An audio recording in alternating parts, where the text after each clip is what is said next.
Information literacy can be defined as having the ability to locate, identify, evaluate, and use information when needed.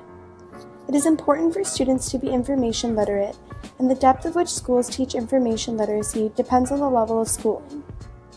Much like a good librarian, students that are information literate are prepared with skills rather than facts and knowledge to help them become contributing members of an academic society. Quality information comes from professors, leading researchers in their field, and peer-reviewed journals.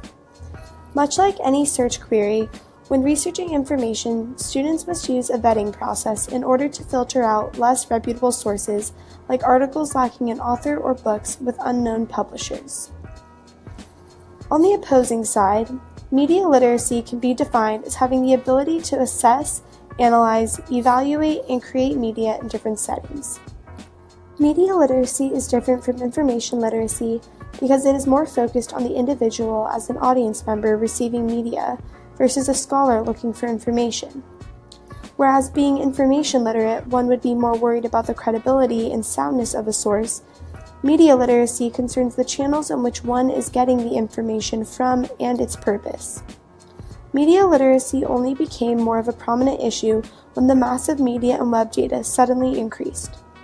The need for students to become media literate stems from the concept of information overload. When there are so many media platforms available to receive desired data, it is difficult to eliminate all of the buzz in the background. One of the challenges that students have to deal with today is the fact that the filter bubble is formed by websites and search engines that personalize the content you see, like news and search results. This makes it increasingly more important that internet users are aware of media bias in their networks. This is the part that really affects you, the students. Growing up, you were constantly being taught the skills of information literacy. Although you were most likely unaware of it, your teachers were preparing you to learn how to think critically, engage in discussions, and move from consuming to producing your own knowledge. Now, as college students, you are expected to find credible sources for papers and go further in research. Rather than relying on textbooks, examine a primary source like Anne Frank's journal or an excavated fossil. 20 years ago, learning the skills to find these sources may have been sufficient, but in the 21st century, it is vital that you as students can navigate your own way on the internet as you would with any library on a college campus. People do not utilize libraries as their main source of information now that everything is a fingertip away with our countless amounts of efficient and capable tech products. While some may argue that social media websites are negative for the youth, the reality is that they are beginning to become some people's main source of information. Whether it be for news, music, sports, social media websites cover it all. Students must be media literate because in this day and age, information literacy is simply not enough.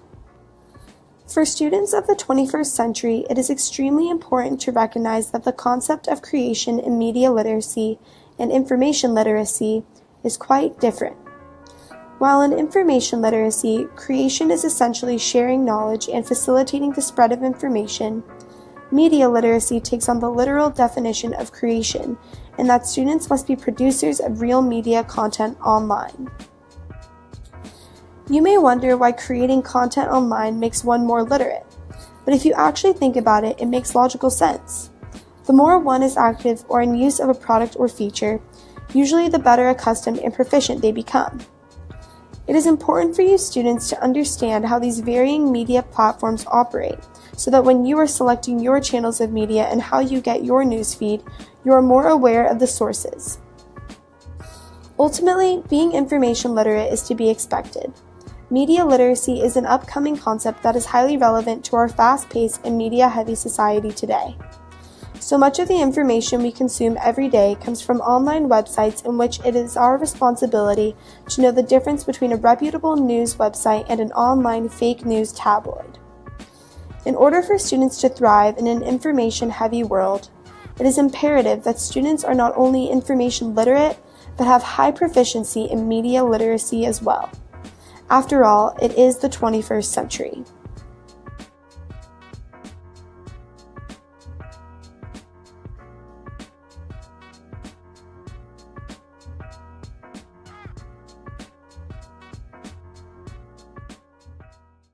created using Powtoon.